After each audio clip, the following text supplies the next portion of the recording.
Ever since the Nintendo Switch released in March of 2017, it has become one of the most popular and yet divisive systems on the market to date. When first rumored in development as codename NX, there was a mix of excitement and tension in the air following Nintendo's last failed system, the Wii U.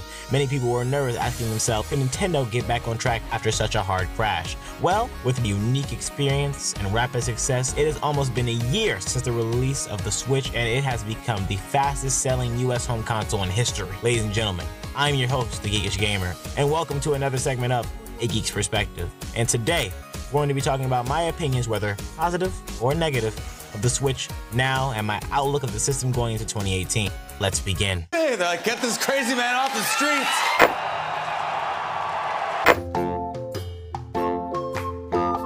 Okay, so remember when I made that video at the beginning of Season 1 called Will the Switch Fail? What the hell is that in the right corner of my screen? What the hell is that shit in the corner of my video? This is the future version of the Geekish Gamer, and I came here from the future to the past in your video to tell your viewers. All right, tell your viewers the truth, nigga. You didn't make that video. I made that video, nigga. Nigga, what are you talking about? We're the same person. Yeah, right, nigga. You expect me to believe that? Come on now. Okay, hold on. If you're me, tell me, what was I doing today at 5 p.m.? I don't want to talk about it. Oh, yeah, right. Okay. All right, never mind. I believe. Okay, I believe you. Make sure to put the lotion back. All right, cause so mom won't catch you. All right, trust me, I learned that mistake. Oh, thanks, dude. No problem, nigga. Okay, one last question. What, nigga? I have a show to run. Can I say something real quick? What? What is it? Make sure you like, comment, and subscribe. Don't forget to tell them soon enough. This is my video. Nigga, it's my video too. Hey, that's it, annoying ass me. I'm restarting this shit, so take your ass back to the future with your Marty McFly head ass. Damn, annoying ass me. I gotta do this shit all over again. Cue the censored beep.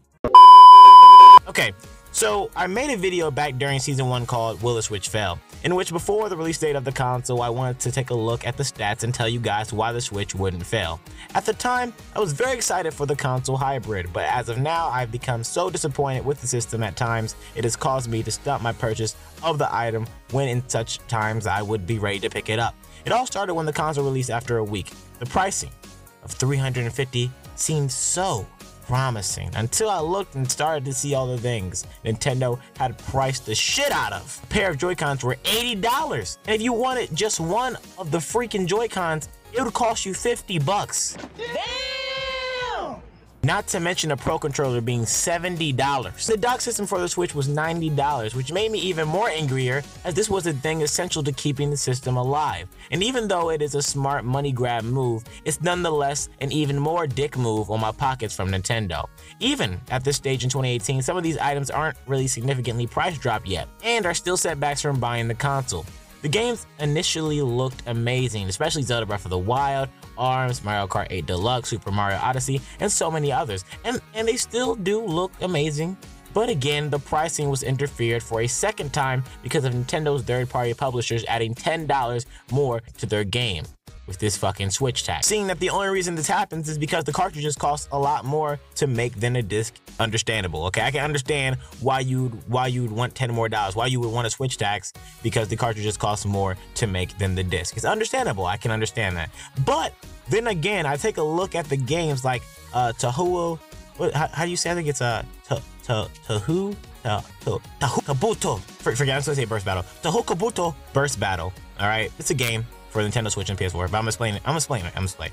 And you know, it's $29.99 for the PS4 and the Switch versions with the publisher NIS America, who's very local and not bursting with money like many of the other publishers on Nintendo's team, such as Bethesda, Bandai Namco, Microsoft, and many others who have way more money than NSI, but can't price evenly.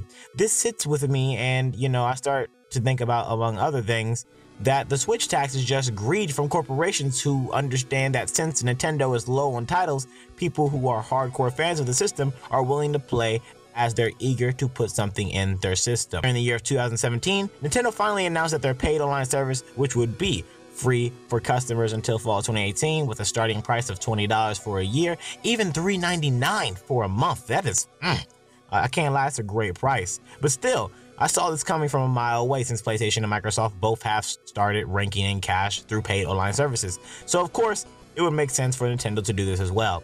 What struck me after this was the setup of how the service operates, which was through a freaking app on your phone. It's utterly stupid that you have to send an invitation and accept them through a smartphone when it's 2018. Not to mention the way you have to connect your headset to talk to players. It looks very uncomfortable. This seems to be a setup that will continue with all multiplayer games and not just Splatoon. It's very weird because we live in 2018 and Nintendo can't even get something as simple as the multiplayer right. I mean, the PSP Vita did this coming out in 2011. All you needed was a pair of headphones to enjoy multiplayer. But with Nintendo, you have to connect so many unnecessary things that it just takes the joy out of it. Then came the storage, which did have variety, as many other companies had micro SD cards that you could replace the Switch card with. But what was Nintendo cooking up, alright? What were they making up in their pot? Well, what they were making was a good old 32 gigabyte of storage. Then right when I asked what was going to come out, what were they making, what were they trying to show me, apparently Nintendo had delayed a 64 gigabyte cartridge until 2019. Now for most people, you know, you could be like, okay, it's a delay. Geekish, don't get mad, it's a delay, all right? Everybody has a delay, sometimes not into the next year, but sometimes in games it does go to the next year. Red Dead Redemption, for example, too. But in this circumstance, it's terrible, seeing that certain developers who are trying to make games for the Switch may have to wait to release the games as they don't want to cut it up into smaller versions to fit with the existing 32 gigabytes. That means Nintendo doesn't get to make money, and that means we don't get to enjoy something faster, even if the game is made and totally, you know, ready to be put out. There's many more things I could talk about with the Switch, but I'm going to cut it short at this moment. The Switch is overrated. There's so many glaring issues with the system that really my friends just got it because they already had what they wanted, like a PS4 or Xbox One. The reason it's so successful today, even though I keep asking myself this while going through this whole entire list, and I only came with this conclusion while going through the list and looking at the different things Nintendo has done, and coming up with this conclusion about all the things that they're doing is just a console that is overrated. I mean, you know, I just keep thinking to myself, you know, why? What is the purpose? You know, I mean, the only reason why it's so successful today is because we live in a world where people are always mobile and moving from place to place. And the Switch is great for that particular person, which nowadays seems to be the majority of the population. What makes it so divisive is that many fanboys of the system, or just Nintendo in general, don't know the realistic limitations of this console, which causes hostility between the dreamers and the realists. This system can't do all the great things like run GTA 5 or Overwatch in my opinion. And if it's possible, it won't do it on a level greater than or equal to a console. And I know sometimes it's not meant to do that, which is kind of ironic since it is a console hybrid and a handheld at the same time. And Nintendo did say it wasn't like, you know, to compete against the console, but yet we have a console that you could choose from, like a PS4, Xbox One, that does the exact same thing, and you can buy accessories to play with it on the go as well. I've seen it before. I know it costs a lot of money, but you know, it's just weird. It's just weird to see something like this, you know, play GTA 5 or Overwatch. It's not a bad thing, but I don't think it's ever possible to happen. That's why I'm not picking up the Switch at all till the price gets lower, because the amount of stuff you're putting up with is ridiculous compared to companies who have a system not only built for power, but for ease and simplicity altogether. In 2018, I want to see the Switch try to make an effort to fix and drop a lot of things, including the weak-ass mic. You're not even the weak-ass mic, the weak-ass online system. It's fucking stupid. Why? Why a smartphone app? No one's doing this.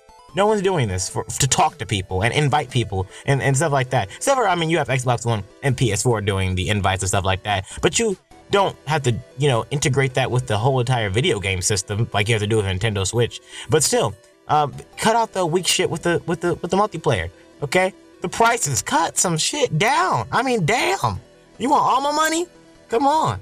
And even updating parts in their system, including the ability to share gameplay to YouTube. Because if you upgrade your capture gameplay to 5 minutes, why the hell would I want to send it to Twitter? Why? That wouldn't make any sense. Nintendo, come on, all right?